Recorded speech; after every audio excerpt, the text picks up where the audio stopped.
Hey guys, welcome back to another episode of Bona Fight. So this episode is brought to you by Batique, the place where you can get hip and trendy batik apparels. Be sure to check out their website www.batique.sg or their Facebook and Instagram at batik_sg. Ladies and gentlemen, I'm super excited to introduce my guest for today. The gentleman I have before me is an exceptional talent straight out of Singapore. He's a gifted rapper, producer and songwriter, and he's well known for being a bilingual poet in his music within the hip-hop community in Singapore. 2 years ago, he became one of the first hip-hop solo artists to perform at Esplanade's annual Bay Beats Festival. His art has inspired many millennials and Gen Zs across the region. His extraordinary hits include Woodlands, Dope, and Swa. Everybody, Akeem Jahat. Welcome, bro. Thanks, man. Hey, thanks for a lot. being here. Thanks a lot. I am truly excited among all the guests. I've always wanted to interview you, and we've been acquainted before, and it's so great to have you in front of me. Anyway, just to kick it off, I want to understand that you spend majority of your time in Malaysia, right? Are you based there as a musician? My music is based there. Yourself? Me, I'm here all the time. But why? Wait, you started off as a Singapore-based or Singapore artist, based. right? Basically, like the journey to Malaysia was to actually just learn an industry. Okay. Because way back when I was just like first started out this thing, Yeah. like there wasn't a real template of The structure wasn't there. Yeah, the structure wasn't there. There wasn't. I wouldn't say there wasn't lah, but the scale wasn't Yeah. as As extensive as now. at that time majestic lah. Like to me, you know what an idea of like a Hollywood Malaya would be. Yeah. So I had to go to Malaysia to actually just find out and learn like, oh, this is what a music industry is like, is this Hollywood-ish version of. So the fundamentals were there. Your fundamental steps were there Just learning how to move to become a so-called recording artist or something like that. Yeah. The dream was actually biasa lah, like, you know, at that time, like all I know was rap. Yeah. All I know was like just write songs. Yeah. And then perform. Yeah. Like it was more of a hobbyist fire in me. Yeah. So I didn't know where to take. And then package it into something. I didn't have no idea. So after going to Malaysia and just through different experiences and then just watching this is the possibility. So this song goes here, and how do I get this song out, and what to expect after that. So did all that. The rest is history lah. You know the whole story. I went to KL, did the thing. It was accidental how. What age was that? Right after NS. Oh, 21, 22, 23, 24, yeah, around there. So I went to KL and just embraced the experience lah. But it wasn't really the goal to, I'm an artist here, you know. Yeah. But before that that's all we know. Like you gotta go out there and get signed. Yeah. And then look for opportunities, create this, link up. Then I think I learned enough. In between, I'm like, you know what? Why is it that nobody actually come back home and like try to do this here right. and make it a bigger scale? Yeah. But do you think there's a lot of improvement now? Yeah, definitely. Right? Definitely. Like it used to be almost a far-fetched goal idea just for, you know, like for a person like me, like a bilingual rapper who to put your shit out. Yeah, I don't even like use like proper bahasa Melayu. Like Malay language. Yeah. It's super street. Yeah. And then it's also English as well. Yeah. So there wasn't a market for it. And it's so nice to actually know and like to learn that nowadays these kids can go, like I can do whatever I want and be whoever I want and rap in any language. Yeah. And get signed in my country. Oh, okay. Yeah, dude, like before this, like what to all these guys who been working to make this happen. Definitely somebody help out. Like it was just like a dream, bro. This Def Jam thing, just to hear that news, even if like you're not involved, it's just it used to be best kan kalau 50 Cent sign aku. Yeah. Best kan kalau DJ Khalid actually sign aku. Oh, But man. now you have a D brand in the country as Yeah. well. And these kids can go like, I want to sign to this and actually be themselves. They don't have to Correct. Project a different persona kind of thing, right? Yeah, they don't have to be Nelly or T.I. anymore. They can actually be themselves, you know, and it's Bro, so nice. then now the borders are closed, right? Mhm. How much of your so-called projects are they affected a lot now? Nah, never. Well, because of how I set up my, I don't like the word brand, but like my brand lah. Yeah. Like the way I my lifestyle or Yeah. my work. Not really. I've never been like the guy who performs a lot or do exactly those stuff. So not affected. But was there like So so-called much. a foundation that you laid in KL, right? I assume. Was there a foundation that you laid there, and you have to leave it back there now, and then come back to Singapore and then wait for the borders to open? I don't know, like a studio or over there. Oh no, I think I just left the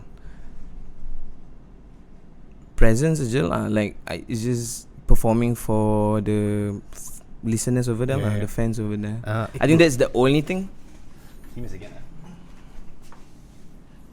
So sorry. Anyway, I want to roll back a bit to your early years, right? And just take me back to the early hustle. And I know you Wu-Tang's Method Man gave you a bit of a baptism, Yeah, right? dude, yes. Baptism, and then like Biggie played a big role, right? Yeah. For your love for hip hop. Yes. So, right at the start, do you know you can rap? No. So what was it? Like at the start, you were just I don't know, spitting bars on your own. No. I was actually writing already at like, but this one is the year days lah. This was the same years I was actually enjoying Pokemon and indulging in Digimons and all like. Yeah. At 10 years old, bro. Yeah. At 10 years old, I grew. The first few music was grunge and whatnot. Like it wasn't like super hip hop. What's grunge? Limp Bizkit and shit? No. Yeah, Limp Bizkit as well. Yeah. Like, but Papa I Roach. grew up with like Nirvana's, Korn. Okay, Korn, yeah, the Korn. Slipknot. Yeah.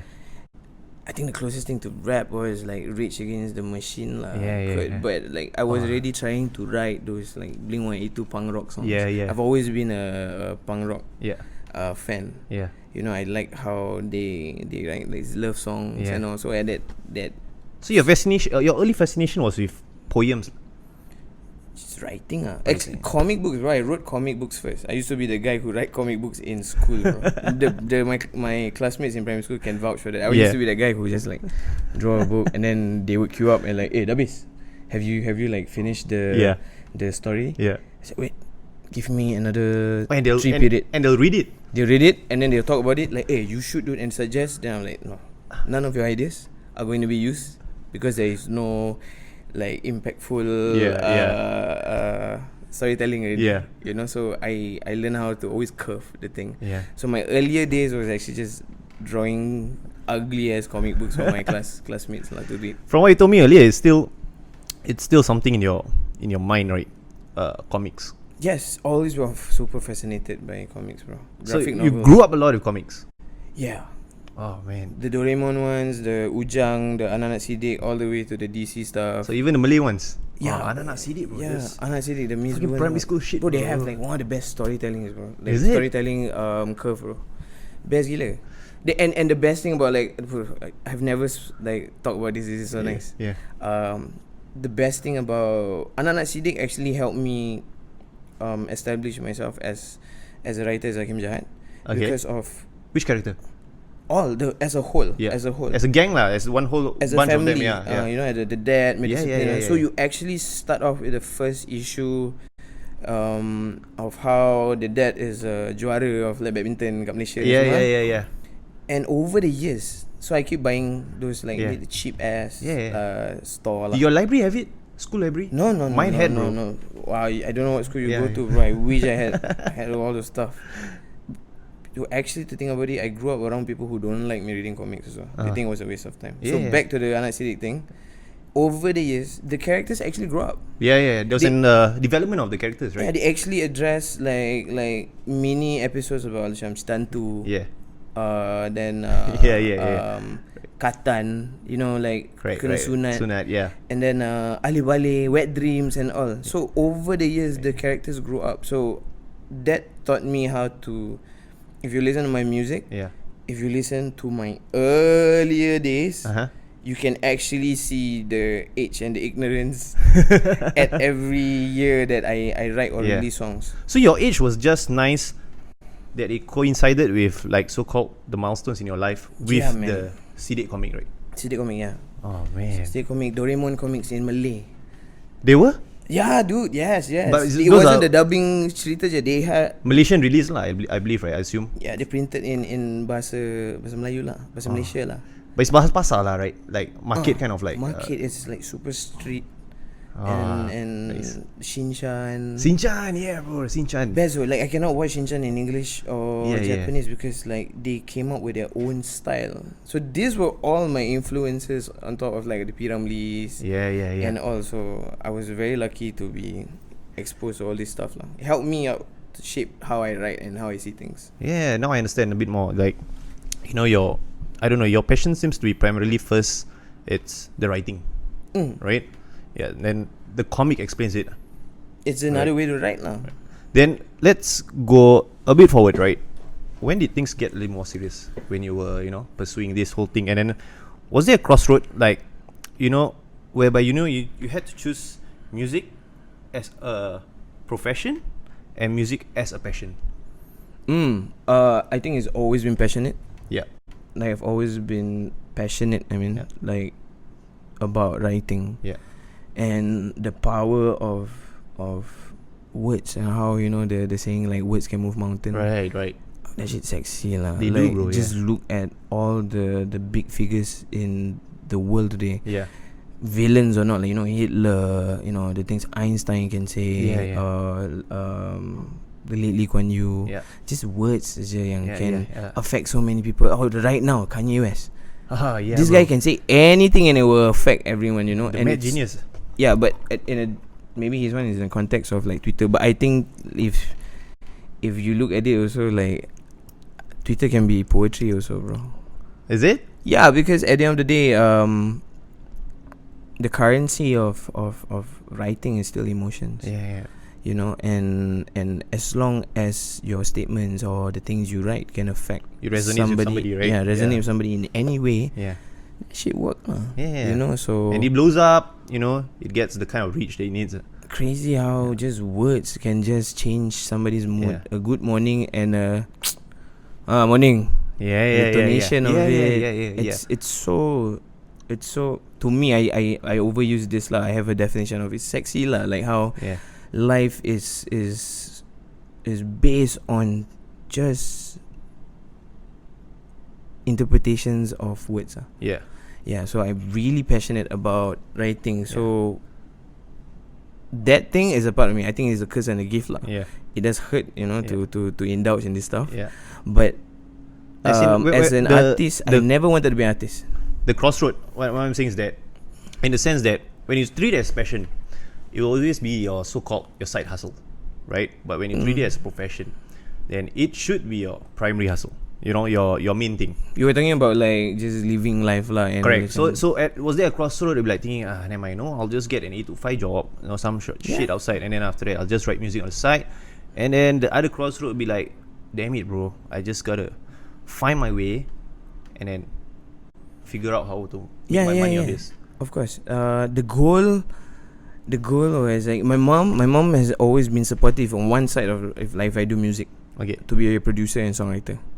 That she's supportive of. Yeah. Because she somehow, I think she somehow knew that it was gonna be a bit more expensive to be an artist. Yeah. And I didn't understand that. Okay. So in a way at that time I accepted at least she support, right? Yeah.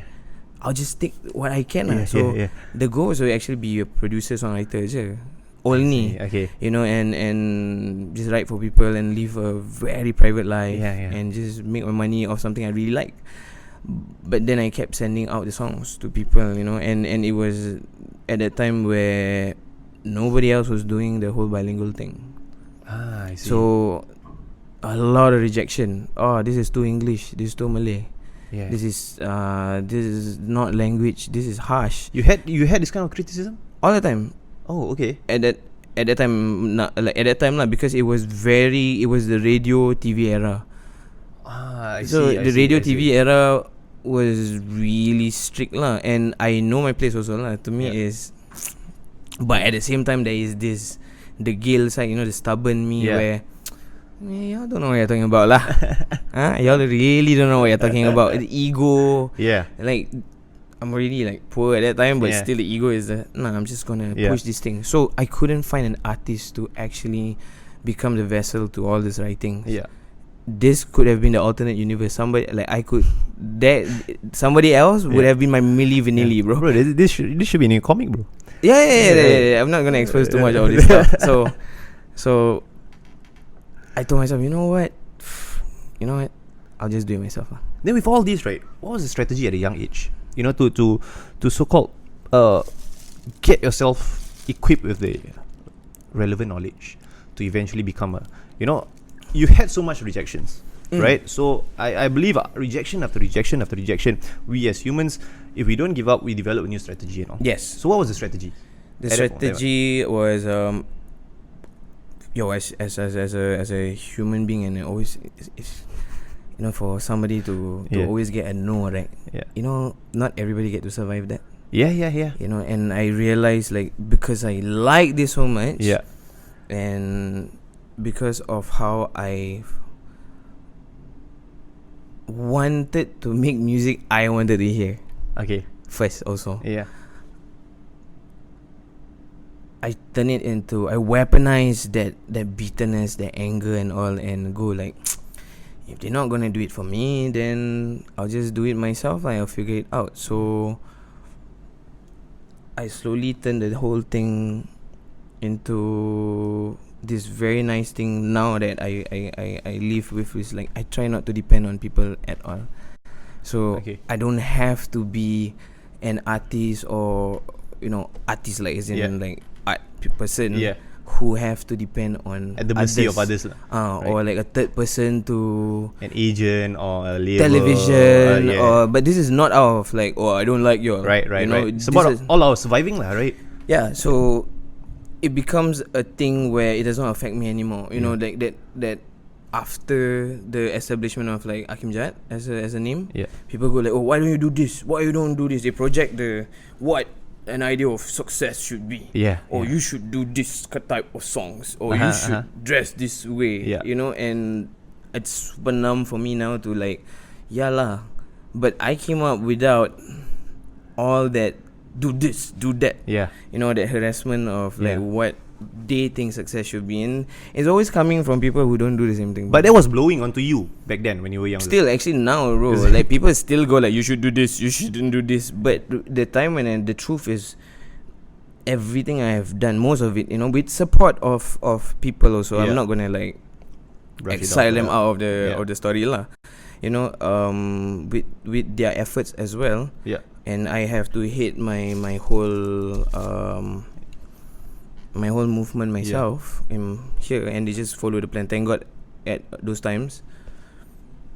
But you were stubborn enough to stick to your own craft. But I have to be stubborn now, because it's a new thing, and I've always believed like new things will never be accepted right away unless it's undeniably good. So, and then in terms of the formal education, right? I don't know. Especially during the tertiary part, were there anything like courses or modules that you took that value added to what you wanted to do at that point? No, I went to after secondary school. During secondary school, I was already writing. Okay, all I did was write in class. So it was basically self-taught and your own hustle out for reading and shit. Reading, a lot of reading until today. Like, I cannot miss reading. Like on the phone, I'm reading instead of like watching videos. Like, I have to read. You keep on reiterating the whole reading thing. I mean, as someone who's into, you have dope lyrics, right? And how important is it for you to craft? And also, sorry, one more thing you keep on saying in your past interviews, right, is you've always wanted to have songs which will last forever. Yeah, evergreen right? songs, dude. Evergreen songs, right? Yes. And then I mean, you cite people like Eric Clapton, which, bro, I can't piece it together, you know. Eric Clapton. You and Eric Clapton kind of thing. Why so, not? so the thing is that is reading truly important? Very important, dude. It is. Very important. Actually, everybody is into reading. Like I learned in the whole music world where if you release a song without lyrics, everybody's gonna get mad at you. You know, you have comments like, "Bang, mana lyrics, bang?" Yeah. Right. So I figured out like, music is also another way to get people into reading. You know, like subtitles. Yeah. You don't have to like read books, Right. as long as you Right. read. Consume knowledge, lah. Yeah, because it's the fastest way to learn and unlearn stuff.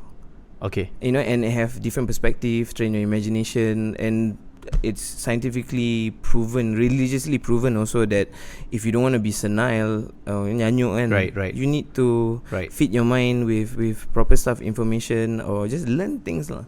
So it's always been better for me like to read a book. Like, you know, when they say Lord of the Rings out, Yeah. I have to go and read the book first, because if I watch the movie first, then I would taint the experience. I see. No, okay. I'm not a reader. I hate Yeah. books. You should One read, of the things is because like I can't last. I have a very short. I mean, probably I'm just justifying shit, lah, bro. Yeah. But I have short term attention span kind of thing, right? Yeah. So, But you like pictures? I love pictures. Read comic books lah. Right, I'm a visual person, right? Okay, so, and I get that from people. You know, they don't want to watch the movie; they want to read first. Yeah. Right? And then they say like it will destroy your whole imagination that you It have. does. But then when you watch the movie, they feel shortchanged. I'm not one of those guys. Yeah, I know, right? Yeah, no. I would wanna go after like I read the Harry Potter books, Yeah. or like the Lord of the Rings. Like they leave out like the mouth of Sauron and whatnot, right? And then eventually in the director's cut, Yeah. ada, right? But when I saw the original movie, I was like, oh, nice. This is another perspective, because Yeah. I'm like a super. I love plot twists, man. Okay. Because my whole life has been a plot twist. yeah, You know, and yeah. I really appreciate the whole. I grew up with Goosebumps, bro. Mm-mm. You know, and they are very. Yeah, bro. I like the whole. Bapak the vampire. You know, all is well. The dad is like, yo, I'm gonna help you hunt the vampire, and like the dad turned out to be the vampire. The grandfather turned out to be vampire, or the mom is a werewolf after all. Yeah. Although is, and then you learn how to I learn how to try to predict endings. Yeah. It sucks like the curse is when you like plot twists already. Yeah. So I love how the books are showing this. Yeah. And then the movie shows another thing. Does it match usually? No, it's so nice. It's so nice that we have alternate universe. Like people shouldn't, like, as writers, like, man, I always salute those guys who always go against the grain. So you are fine that when you read, this is the imagination, and when a movie comes out, it's a whole different thing. Yeah, I have to be grateful. Somebody spent so much money to actually depict another thing. Yeah. And then it's just an opinion of like, oh, I like this better or not. Yeah. But it doesn't affect anything else but, wow, alternate endings. I love those books. Do you remember those books yang macam video games? Oh yeah, bro. Yeah, the first one I read was Super Mario. Oh yeah. Or jump days, then turn to page 79. I made sure I went through everything, dude, just to get the perspective of, if I make this mistake, Right. and then I try to memorize not to do this, and then we play games where we have the same book. Who can finish the book faster? Endless options, bro.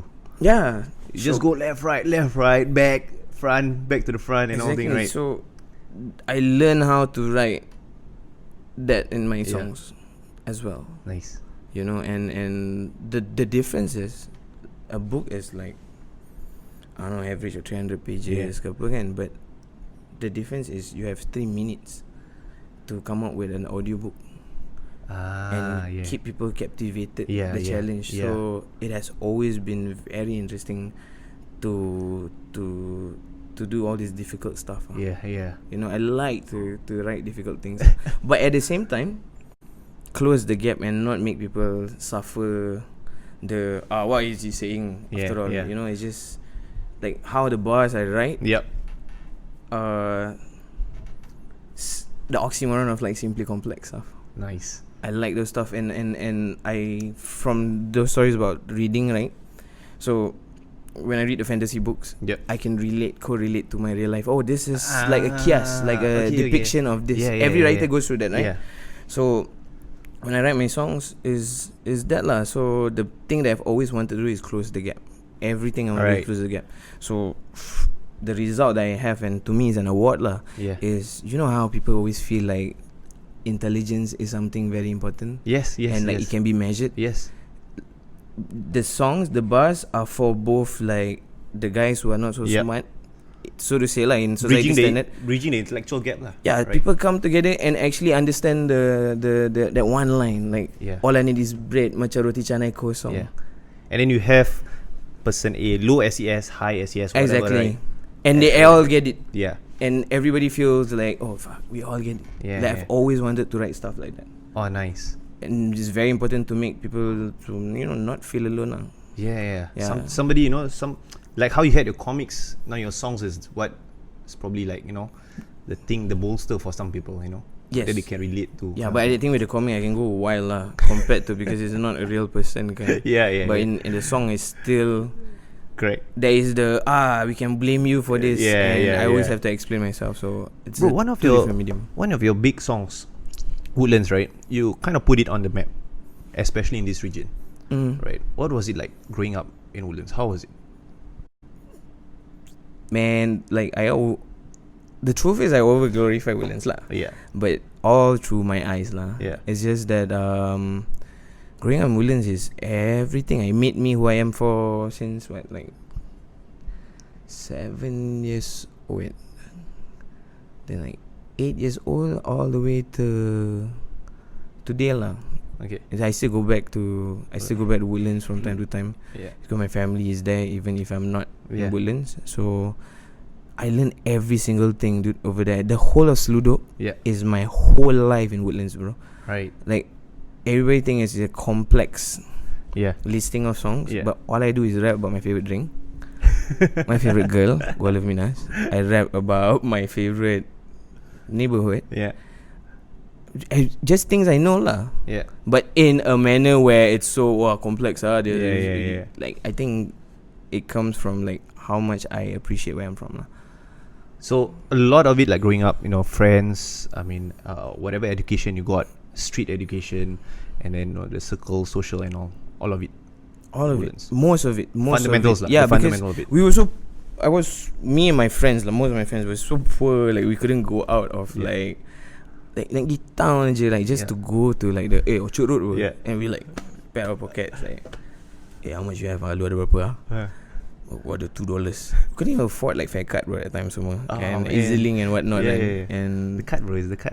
Wow. Yeah, right. But our era was that old school EasyLink and the other one, not Bus Pass. Bus Pass, yeah. Stamp, bro. Yeah, but then like we were old enough to walk to school already at that time, so we couldn't get out, and all we could do is just fantasize on like, let's go get a job, and get a job also we have responsibility, you know, help our parents and all. So we had to create this world within our neighborhood. Yeah.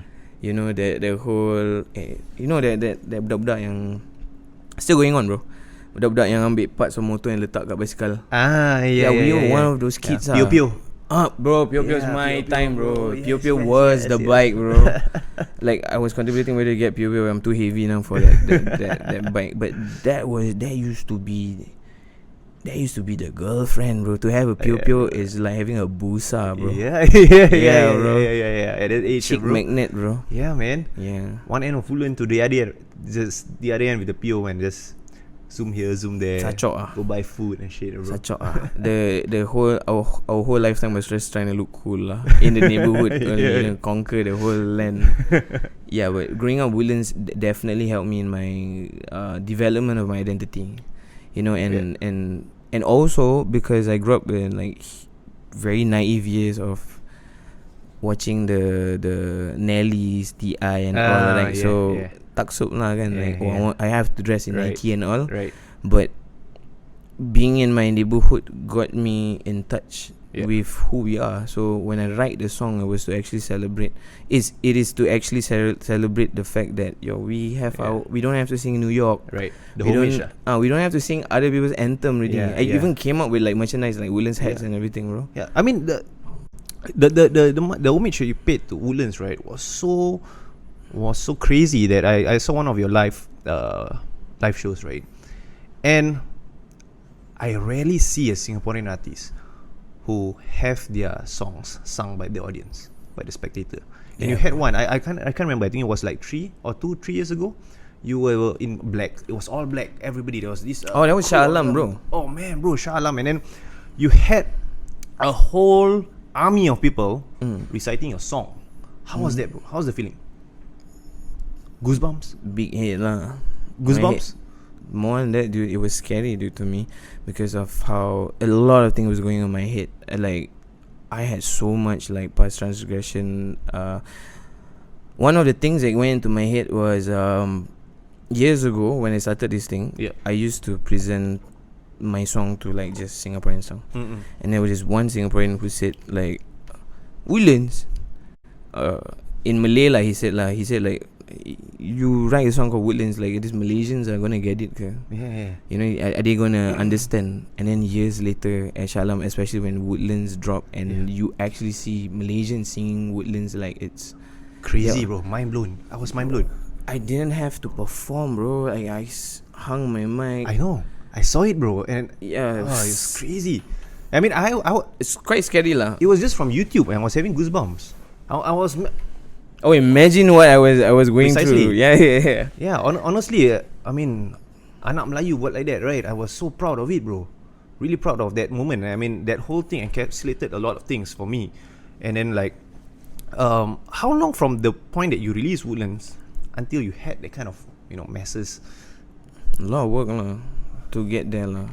2012, I think 2011 to, I think that show was like 2017, 16. Yeah. And around there, 16, so berbaloi lah. I feel the positive side is that I feel like, man, I'm not wasting my time. My mama is going to. You released Woodland when you were based in KL? No, not yet. You know how funny the Woodland song came about? I wrote the whole thing in 15 minutes on the Tequila Sunrise beat. No shit, man. Bro. Yeah, and because like I had to move house a lot. My family like had to always move house. And then we actually got to move back to my grandma's crib. Yeah. So when I got back to my grandma's crib, I got like my boys from Woodlands all celebrated. Oh, you're back! You're not living in Bedok again. Choa Chu Kang, stupid boy, welcome home. So I got this super celebration, but simple as hell lah. Just Ribena and all sorry, Ribena and all, vices, whatever. Went up the house and feeling like, this is like my castle lah here. Like, this neighborhood is everything to me. So I listened to the Tequila Sunrise one and then wrote the whole song. Oh man, 15 minutes, bro. 15 minutes fast. Even the chorus, the WO was a freestyle, bro. It's just I didn't know what to write also. So probably everything was already locked up here, just waiting to be. I think like premeditated experiences that became thoughts, and then the bars just came in now. Just needed to be vomited out and then curated it was nicely. Really off. Like feeling happy, bro. Woodlands like a super happy song, and I just want us to have our own anthem, bro. And the story goes on really, really interesting. I mean, fun to me lah. So I recorded the song. Then like we had that Bluetooth phone. I didn't have like internet and whatnot, kan. So I went to like 888. I remember. This was 888 Plaza. Woodlands. Okay, yeah. This is the hangout lah back then. Went there and then like, hey guys, wanna listen to something? Like, listen to the thing. Wait, record it off your phone? No. I recorded off like proper garage band shit, bro. Okay. So I went down to the neighborhood of 888 though, the plaza. On my skateboard, I remember, and like excited to tell them like, hey, we have a song. And they're like, Sapu. These guys never treated me like I am the man, no? When it comes to the rap at that time. So I played the song. One of them got so excited. He said, Bluetooth go lagu ni. He took the thing, went into one of our other homeboys' company van, left for 2 hours, came back and said he Bluetooth the whole song to the neighborhood. What the fuck? Yeah, bro. And then that was when I realized like, oh shit, we can actually do this. This is our version of distribution. So that was the first form of distribution at the point of time. So your own song. We've always developed a whole different, like, not the orthodox way of doing things. Yeah. I've never done things orthodox because of the rejection Yeah. days. Yeah. So we always figure, tak apalah kita buat ni. Kita tak ada duit, so these are the methods. If you have no money, then use the energy. Yeah. Then whoever is interested in helping out, go ah. Then once we get our cuts, we just share. Was it the final cut though? At one time? Yeah. Woodlands is recorded like not properly, so it's so So crazy. whatever I see on like YouTube, Spotify and all, that was it. That was the thing. Which that one? was, Spotify? No, the YouTube ones. that was the one that was circulated by Bluetooth back Yeah. then. Oh man. Like Yeah. Then after that we figure out like, oh, let's put it on YouTube. Yeah. Oh, okay. I didn't know how to use the like computer. I'm like buta technology. So I'm not tech savvy at that time. Yeah.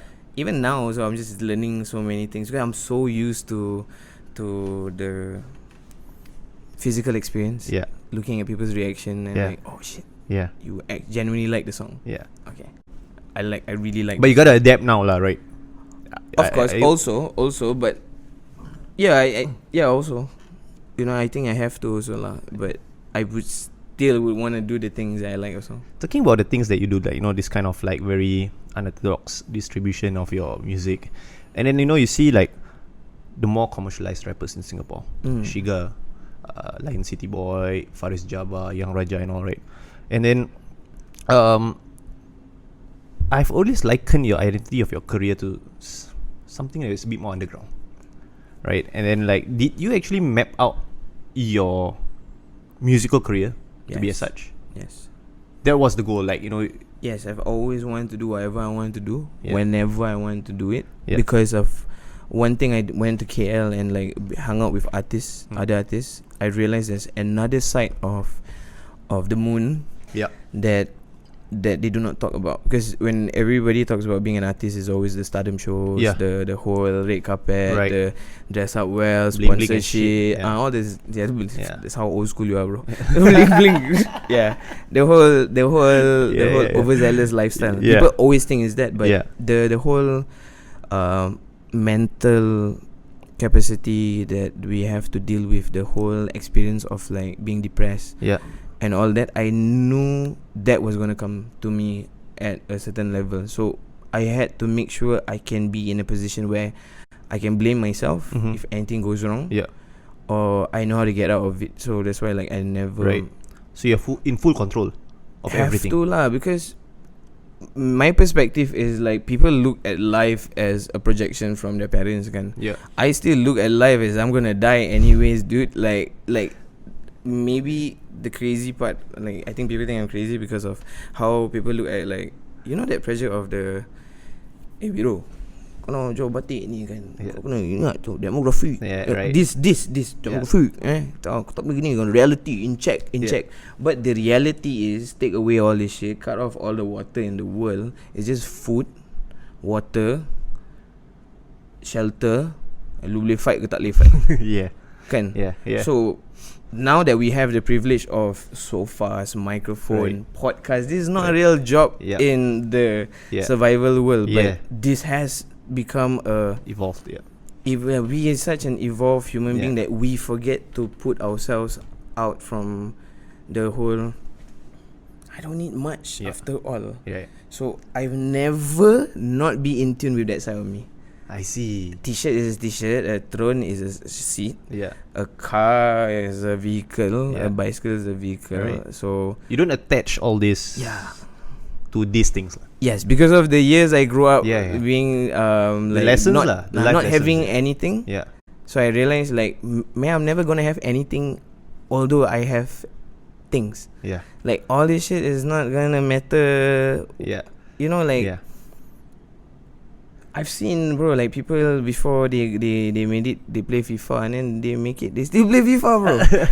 It's that, like, we still go back to simpler stuff. Yeah.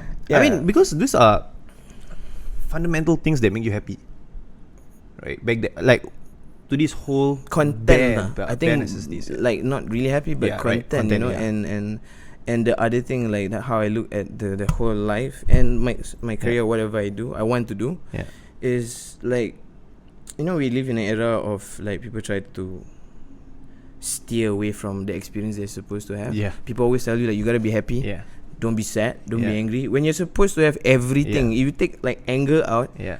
man, I think it's gonna be. Bro, a that's the shit beauty of sh- life, bro. Yeah. You know, when you have sadness, when you have anger, right? You shouldn't be thinking that that's the end of the world. Yeah. Because that's the beauty of life. Life, as in, it comes full circle. I learned how to convert that into songs lah. Yeah, yeah, You know, yeah. and it becomes like money lah. Yeah, nice. You know, Yeah. And I care about money, but I just only care about what the money can buy me. True. You know, but Right. I don't like to talk about money because of what it brings Yeah. and how they look at me and the opportunity Yeah. and everything. And because I know this, because I'm like that Yeah. at those times of greed. Nah. And people deny they have the Yeah. moments of greed, and Yeah. especially like, if I don't like this person, I'm not gonna treat them nice. I'm not a hero in everyone's context, bro. Yeah, Like, you know, yeah, yeah. everyone's book. So I've always known that. You know, I've always known how to play along and get rid of these experiences. I mean, it's cliche lah, but I mean, keep it real lah. Right? Keep it real life. Yeah, keep it real life, yeah. Yeah, keep it life lah. All this shit will pass, bro. Like my grandma has the best quote that I keep, like, tak ada yang kekal, nothing lasts. Yeah. Nothing lasts forever, True. bro. Renaissance or not. Yeah. You know, so it's either you're well documented. People are so stressed about, I want to be remembered as a legacy. I'm like, to me is I can put out a song and not make people feel alone. I'm good, bro. Yeah. Yeah, and like secretly make a lot of money and quietly move lah. Like I don't have to justify to you about how happy I am. Yeah. You know. So for a lack of better word, I'm not sure whether this is a lack of better word. The way you approach your career as a musician, you're kind of a purist. What's the purist? You keep it as you do the shit that you want. You don't succumb to what people want, your fans want. You know, this kind of thing. Not really. I think I've been trying very hard to tell people I'm a method writer. You know, and it's not even like a self-proclaimed thing. I really live my life in the method ways. I've always loved the Christian Bale. I've always loved the actors who can fluctuate their body weight just to play a certain movie role. You know, and I do not know if people notice I do that also. You know, just to get rid of certain harassment and whatnot. Yeah. Like, you know, the whole impression of, this guy is a fat dude now, he's not going to do anything. I would do it. I would just do it just because it's going to be an interesting life. So you've been doing that, like an experimentation on your own. Oh, yeah, man. Like, of course, dude. Like, if you cannot handle the experiment, what makes you think you can actually see how they... Like, I think the problem with a lot of budding writers, you know, and I'm that also, is that we do not want to go through that full blown but when we forget that once we get out of it, it's wow, dude, this is a perspective, you know, and everything is from a perspective. Yeah, so as a writer, like, that is the only thing that I can never explain to people, and what I have to do, how I speak, or bohong lah, tak ada, like, it's a lie, like everybody say accidentally, I have no intention. I think most of it comes with intention. So the way I treat people is exactly how people treat me, and the way the beat or the instrumentation talks to me is how I'm going to talk to it back. It's the same thing also. Understood. Anyway, bro, I just want to ask, from your own professional capacity, right? How does the monetization process works as a Singaporean artist? If you're in the US, right, you have things like live shows, you have tours, you have merchandising, you have royalties. But in Singapore, as an artist, right, our market, or rather the demographic that we attack, is already small. So that's why we have some people who go over to Malaysia, Indonesia, or even like she went to China, this kind of thing. So how, from a professional capacity of yours, and you are not the most commercialized rapper, artist from Singapore, how does one, if let's say there's an aspiring artist, like, you know, how can he be inspired that there'll be a monetization process with him trying to make it big with his craft? Which one? You make it big with the craft first? Monetizing, which in my view is making it big, then you monetize. I think like a lot of people don't understand. Like you have to give up free shit first. If you every time you start, like for my side, I've never charged for the mixtape. Oh, okay. Never charged. Okay. Because I knew that like if I'm gonna stress about, am I getting like $1.99 from this song or from the views, and in YouTube was fairly new at that time. Yeah. You know, so just to like buat nama first is you gotta spend to make money, bro. That's the truth. And that's why a lot of people go into certain situation because they feel like they don't have the money and they don't want to stress about it. Yeah. They don't want to take the sacrifice like route of, man, I can't spend on this shit, so I gotta focus on music. Yeah. But if you actually focus on that stuff, you can eradicate your stress about shoes and all, because once you are somebody, everybody wants to be in your circle, peripheral where they want you to wear the shoe. But do you think it's always a long game? Most people want to do this forever. Why everybody's rushing into the whole thing? So because of the society we're living in, especially the country that we're living in. Well, it worked for me. I never layan. Right, precisely. You are. See, I can't see another Akeem Jahat.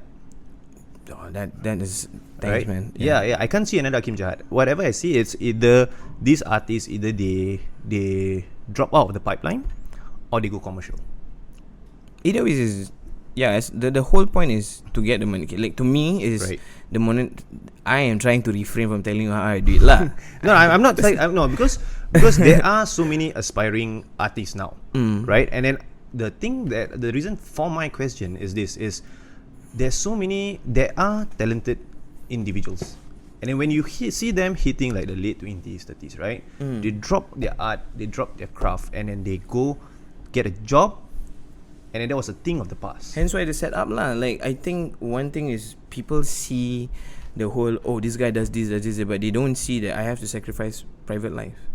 Like I don't get to go to the zoo all the time. Okay. I don't spend money on going on holidays all the time. You know, it's always like, oh, if you're gonna go Melbourne, we're gonna shoot something anyways and bring home. Yeah. You know, like the difference is like I'm not stressing about getting married. I see. Like other people also, I know my timeline. Like I want this more than anything, and it may look difficult, but I think it's easier when I know what I want lah. Yeah. You know, so to me, these are things that people don't tell me when I was younger. Like if you really want to do music, just focus on the music. If you gotta go get a job, like waitering or like that's what I did. I got signed at my workplace, bro, at one time. There's a whole different other story lah. I got signed, bro, as a waiter at my workplace. They came down. Yeah, the person came down and took me, and then just let's go KL, let's go do this shit. Oh man. Yeah, so like it was like an unofficial signing, but I got scouted. Yeah. I was working, bro. This was me doing sukati nini. It wasn't even sluduk, man. You know, so all I did was just I want to make money to keep doing this. So the focus is that is never is never about the these rappers. I think Ultimate gave me one of the best advice. Don't make boardroom decisions in the studio, and don't make studio decisions in the boardroom. So when you are at a creative mode, just do the creative part. Don't stress about the money so much. You know, just when you're off that, go and do your sideline jobs. Like it's kind of like Grab, no? Like people can take Grab. All you need is just the money to make sure this moves. You know, and people just need to always not make the money thing as an excuse to do this.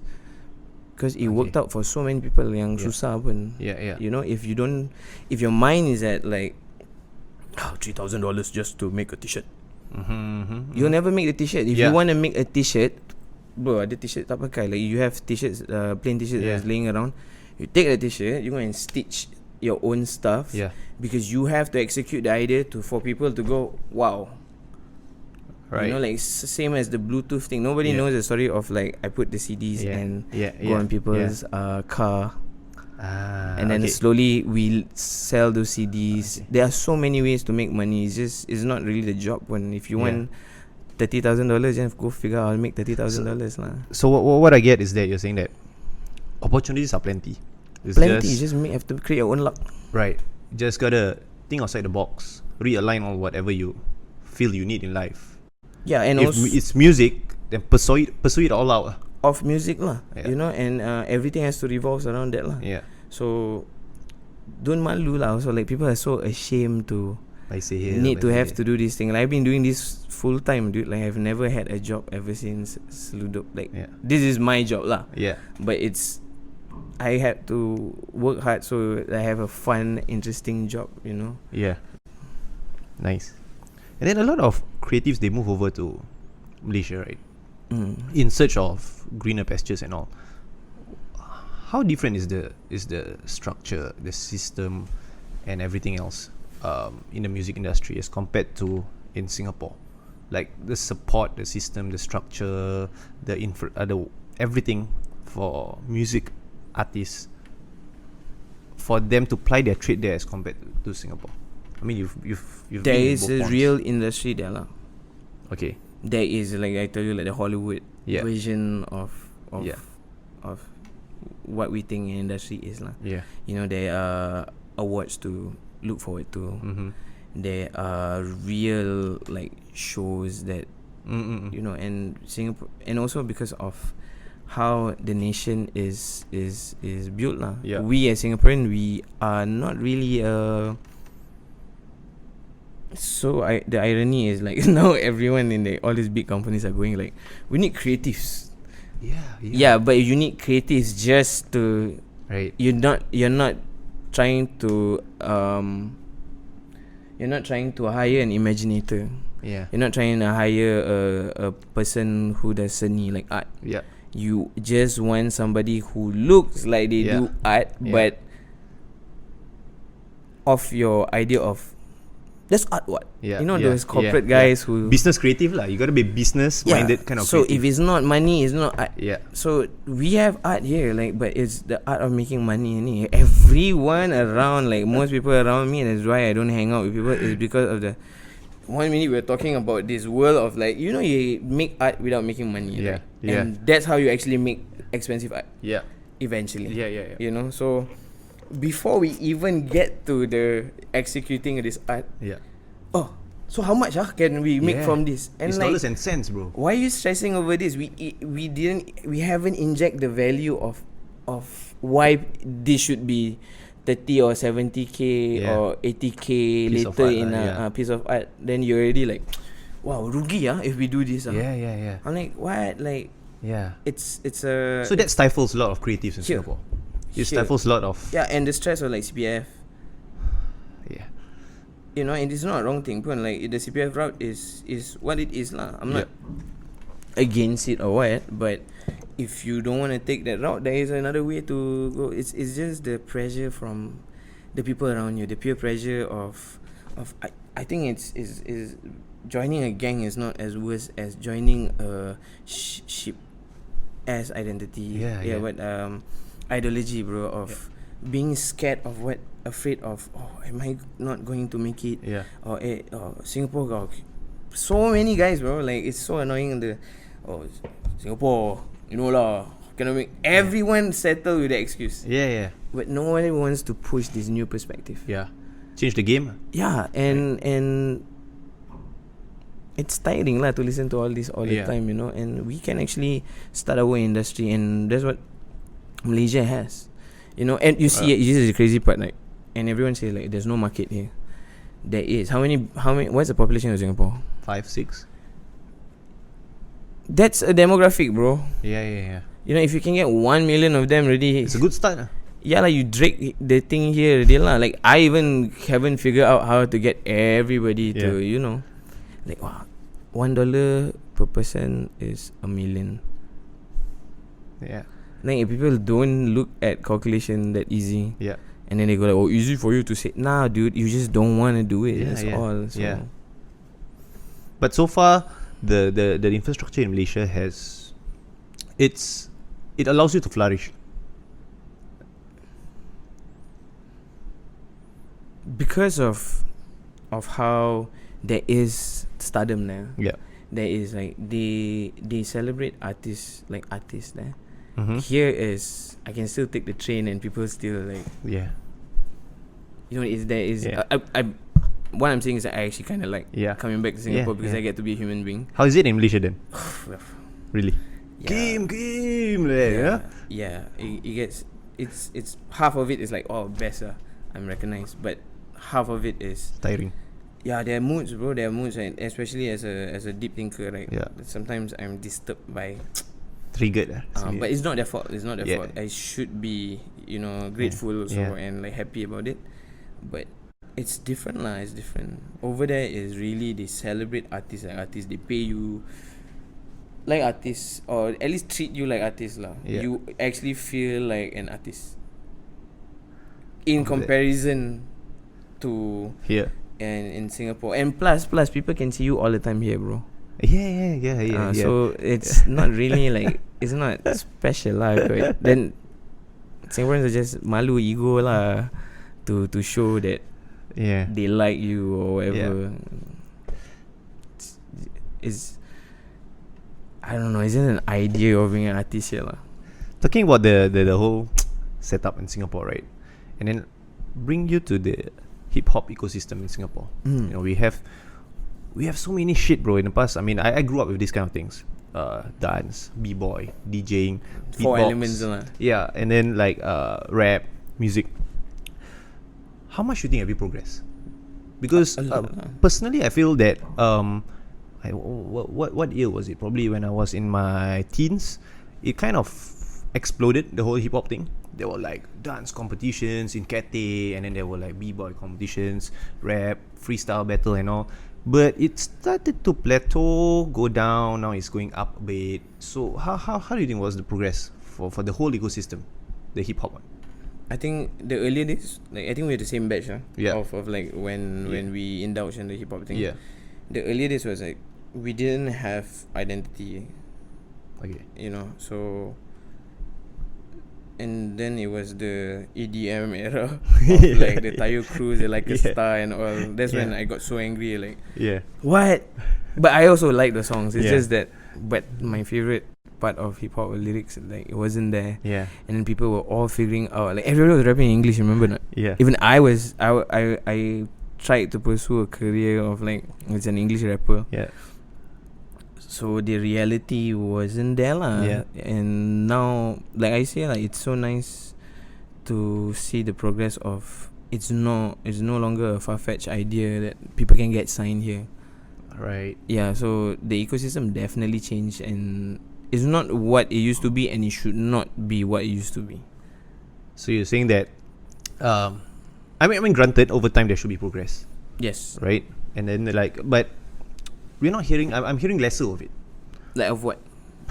Like for example, I'm gonna ask the questions now. okay, like for example, okay, like back then, right? You okay?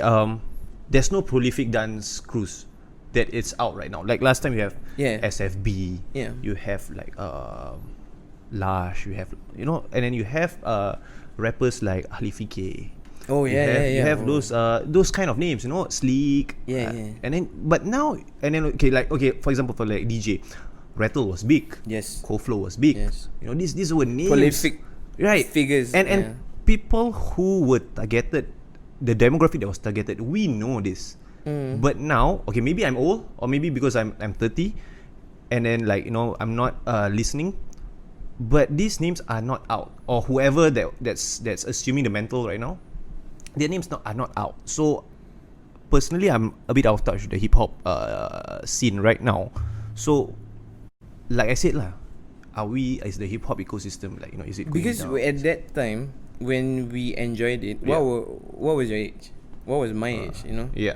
Teens. Yeah. So popularity Yeah. will always be in the hands of The teens, teenagers, right? yeah. So I think we come from a perspective of thinking that this shit should last forever. Right. We So you're saying like how rock dies, and then Rock hip hop. hasn't died lah. No, I mean in terms of the phase, popularity. right? Yeah. Right? So, but the best thing about the perspective that we don't see is that hip hop is still here, bro. Like doing its thing. Yeah. It's no longer the four elements and all. Yeah. Like I was like that lah, like Yeah. like bitter about why are you guys not doing this still. But Yeah. the best part about today's hip hop, the progress, I Yeah. think this is the answer that I should give is like we live in an era where Jay-Z still exists, bro. Yeah. Snoop still exists. Yeah. Kendrick exists. Yeah. Young Thug exists in the same line. Yeah. I love Young Thug also. Lil Uzi Vert. You got Corday, and you also got Joey Badass. Dre still exists. Eminem still putting out albums. This is the best era of hip hop. Like the 90s, 80s thing are no longer an era. It's a genre already now. Ah, okay. Put it that way. It's super sexy right now, dude. Yeah. Yeah, it's either we have to go down to it's either lagu dia sedap, we have a good song or not aja. Right. You know, so Right. I feel like right now, like nobody listens to me. I haven't been putting out the songs that should come out for the generation. Right. You know, so we forget to Drake coexist while Eminem exists, and everybody's gonna have an opinion about dia tak bagus. Just Yeah. you know, and now we have opinions from a 7-year-old Yeah. who knows about hip hop through Fortnite, Travis Scott, Yeah. all the way to the 40-year-old who's like, it's not hip hop, it's boom bap, it's hip hop. Yeah. Yeah. We have that. That's the best part, bro. Like we live in the 3-generation gap already. Yeah. Like no school stuff already. Yeah. It's not old school or new school. yeah. You know, so the younger ones like Corday is doing the boom bap stuff. Yeah. The J. Cole exists while Roddy Ricch exists. Yeah. What's the Lil Pump? Lil Pump, yeah. You know, and people try to say like, oh, that's not real music. No, Yeah. like that resonates with some people. ICP still has a movement, dude. Yeah. Wu-Tang still can do their stuff. And Yeah. how do we not look at it like a One whole big ecosystem. Kind of thing, right? it's and K-pop. G-Dragon has his own legacy. Yeah. Malaysia, Too Fat Yeah. coexists with Jay-Z also. You know, the Joes, the Malik. Yeah. Our, like, to me, the God MC exists while we are waiting for Jay-Z to drop another song with Beyonce. Yeah. You know. So you're saying it's not like how it was last time. It's like gua dengar Malaysian rap je. Yeah. And then like, oh, gua dengar only like 80s. I only listen to Wu-Tang. I'm not complaining like- because there's so many canvases now. I see. I am definitely enjoying because I'm a fan first. Like I'm not like a super. I've never cared about Yeah. the same thing. Like this. Like I'm the one. Like, Yeah. never cared, bro. Yeah. Like to me is open Spotify now. It's stressful, bro. To like where do I start? Like you have UK grime Octavian. I just found out about Octavian. I'm so late about it. Yeah. I just found out like last year or something. Yeah. It's like it's Style Muhammad ni.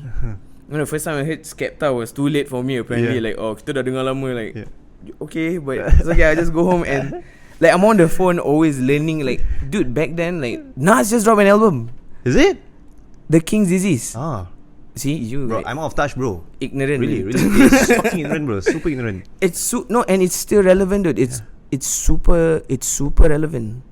He has a song with A$AP Ferg and all. It's so nice now to be in living in this era where, and why all this exists, Avengers exist, bro, Spider-Man all exists, and you have hip hop superhero shows like Luke Cage and all. Yeah. As a fan of hip hop, like perfect. Spider-Man movies, Post Malone singing. Yeah, bro. Integrating everything into it. Yeah, bro. It's actually at a place where it's super interesting and it's so freeing. Yeah. It's surpassing race already. Like, have you ever thought how crazy that kita orang Melayu ni got so affected by a culture that's not ours? Yeah. How did we get so black? Yeah.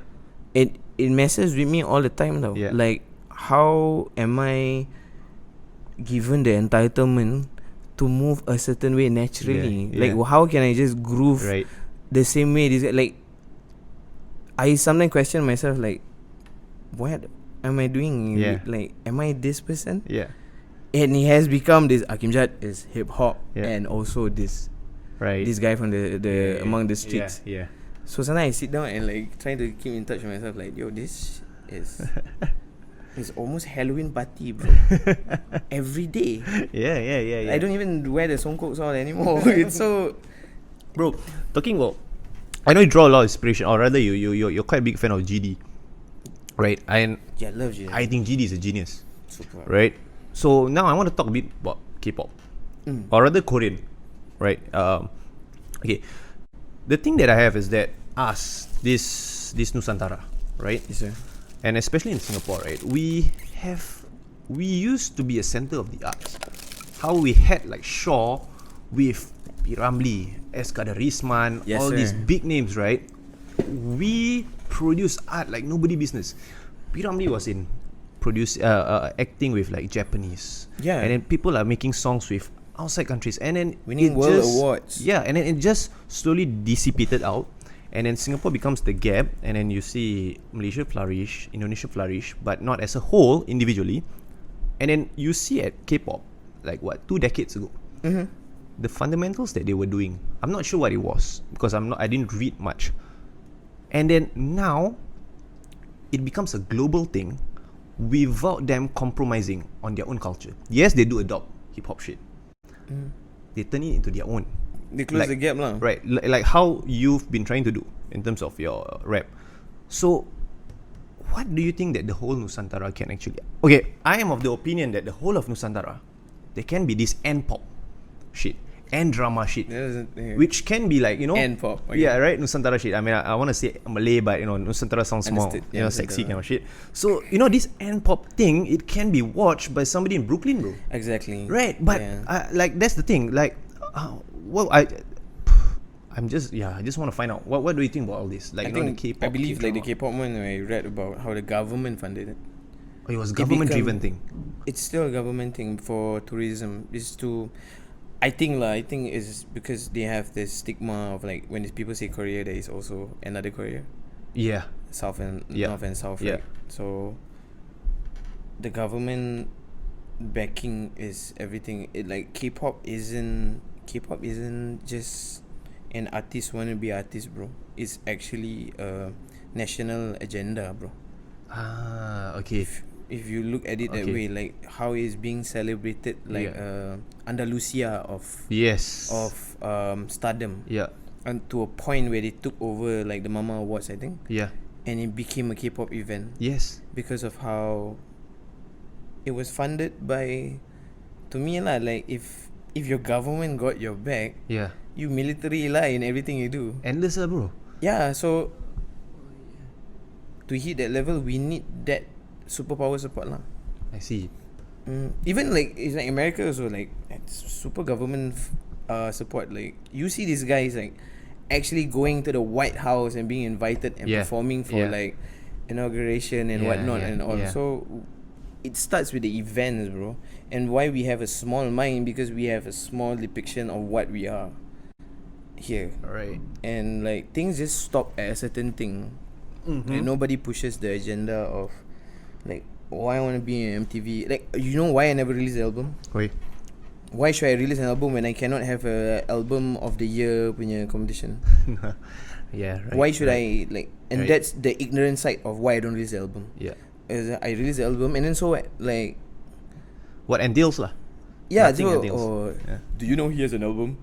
But where's my version of the album of the year stuff? Like Yeah. other countries who have award shows, they don't have even Yeah. they don't even have like hip hop album awards like Malaysia also. Yeah. So those things yang buat like it makes things more interesting. Yeah. If there are things to look forward to. Yeah. You know, it gets boring just doing it for certain people. But this K-pop wave, Yeah. it's Blackpink now. I don't listen to them lah. Yeah. I love their stuff. Yeah. But especially Big Bang and Yeah.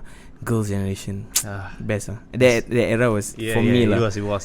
So they have something to look forward to. Award shows, winning stuff. You know, even like Alien Air, is it that label? The Dog is it? Doki, yeah. Is it? I think. Oh yeah, Doki. Yeah. Yeah, Yeah. that's like the underground harsh movement, Yeah. but still being celebrated among, Yeah. you know, and our ecosystem is still like just figuring it out. You think there's a potential for this N-pop thing? Yeah, dude. Right. I've been fighting for this stuff. Right. Like to me, okay, Like bro. we don't celebrate our own stuff, bro. Yeah. So what I see, okay, as in you're the creative, I'm a very into the business kind of thing. What I can see is just a win-win-win-win, bro. Prosper, bro. Yeah, their tourism go up, Yes, sir. right? And then after that, their ability to sell stuff, their food. We are consuming their food like nobody's business, bro. Hairstyle. hairstyle, Barbers fashion, yeah. all this kind of shit. You know, so I'm like thinking, when the fuck will be a black guy in US wearing a tanjak, bro? You know, or wearing a samping. You know, this kind of thing. But you know, like actually, the baju Melayu was an African. Yeah, I heard that Yeah. it originates There a are photos lot from from. Africa. I think I've met. Sohaimi Yusof showed me. He went to Africa and then he showed me the African guy wearing his traditional clothes. It's Really? tanjak and all, bro. Serious? Yeah, bro. Like Is it their version or is it? Does No, it no, look it's- similar to what we're It looks wearing? very similar to ours. Oh man. Yeah, so we have to go and dig deeper in our roots Yeah. also, bro. No, because I was reading also. I heard that Africans are the oldest population in the world, and then somehow like Malays, like Malays, right? The pure race or Polynesians the lah. original Polynesians, yeah. We are just a subset from them, Mm-hmm. right? And then the Arabs or the Middle Easterns and all. But it's crazy, bro. I mean, there's so much history and all. And talking about the N-pop thing, endless, bro. If we put our imagination to work, Of course. right? But it has it's to be like endless. a super group effort. Like, it cannot be like 1-2 people. Like you see, like the Koreans, they doing- have But we're starting to see that. Like, we have Yuna. yeah, we yeah. have Rich Brian from Indonesia. Hey, yeah, bro. You know, a very nice perspective of orang Cina, like a Chinese guy who Yeah. is Indonesian Yeah. and the bahasa Indonesia Yes, comes out yes, from time to yes. time, and Yeah. he does the whole LA thing at the same time. Yeah, yeah. And Yuna, who is one of my proudest, like as a Malay, was Yeah, yeah, secretly yeah, the yeah. whole, when Pharrell introduced her. Yeah. So, ni awak Melayu sah, this is our we know we have that, like down to Fandi Ahmad. Somebody sent me a video yesterday. Fandi Ahmad playing for a club in, I don't know how to mention, like I don't know how to pronounce that, Yeah. that club that for 2 years. Yeah, Groningen. Yeah, Right, yeah. that video. I just saw that before Yeah. today. I was like, yo, this guy has and he speaks exactly how he is. He never switch and try to, like the cringy Yeah. Singaporean who's like, Yeah. when see a black guy, yo, what's up, man? Yeah. He talks the way he talks. Yeah, That is what I'm saying. You find other accent like Latinos or what sexy, bro. These chicks probably find our that's Malay exactly why I do my music you know, this way. precisely, right? Like talking like, hey, Exotic lah. It's like, hey, bro, apa, like the way that we speak, probably some Latinos or white chicks, they think It that, has been they're tested, fucking bro. exotic, It has is been it? tested. Yes, it has Tested and been- proven, and It has been proven that our language is very enticing to them. They are enthralled whenever we purposely speak in our language. And Is they're it? like, what's that? Diam lah. You know, it has been proven. Yeah. Anyway, just now I spoke to you earlier, right? When we before we went online, and seems that we share a common interest, bro. You quite somebody into it doesn't come as a surprise. You're somebody into conspiracy theories, bro. Yeah, the sci-fi side of Right. And then possibilities. like now, your comics, your music, and then you're very into you are a very thinking intellectual dude. Just thinking, Do you think there's a parallel universe whereby Yeah, dude. you are doing something else? Yeah. Like you are Lee Kuan Yew, or you are Wow. fighting democracy for somebody or shit, using rap or and shit. Oh, these are endless things, bro. If this is gonna come out, like, just the disclaimer is, it's not a belief. Yeah, It's more of a indulgence. sci-fi comical indulgence. Yeah. Because of my mom's gonna kill me because I the Muslim faith. Yeah. But yeah, dude, I've always depicted like movie actors, let's say Robert Downey Jr. Yeah. In when the Avengers thing happened, Yeah. that is actually another world that we are watching. Right. Yeah. Yeah. There is no director or cut, but Right. somehow the universe just blend in. Then there is a A bit of a glitch, bro. Then A after glitch, that, a it's just reason. yeah. for it to show. So like when you watch Brad Pitt in Fight Club, Yeah. that's not Brad Pitt. That's actually an alternate universe of Brad Yeah. Pitt. So I always feel like the songs that I do Yeah. when I make, let's say, Date Roko or whatever, Yeah. at that time, today, I'm not the same person, right? Yeah. And that person is another universe being Living that and song. having to Yeah. relive Yeah. again his curse with the whole. Yeah. Yeah, bro. I think the alternate universe is a very interesting Sick, like, bro. realm to Right. indulge. And then, like, people only see, like, people only things like it's just parallel, but there's so multiverse kind of Yeah, things. like okay, see, there is this movie Jet Li, the one. Yeah.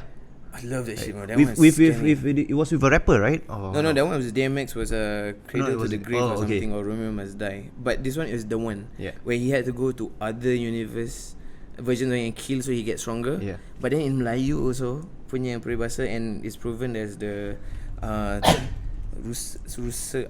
forget, but it's like something 7 pelantuk. Yeah. Like there are 7 versions of you on Earth that Yeah. looks like you. Yeah. That Doppelgangers, cannot be a coincidence. Yeah, bro. yeah, Like yeah.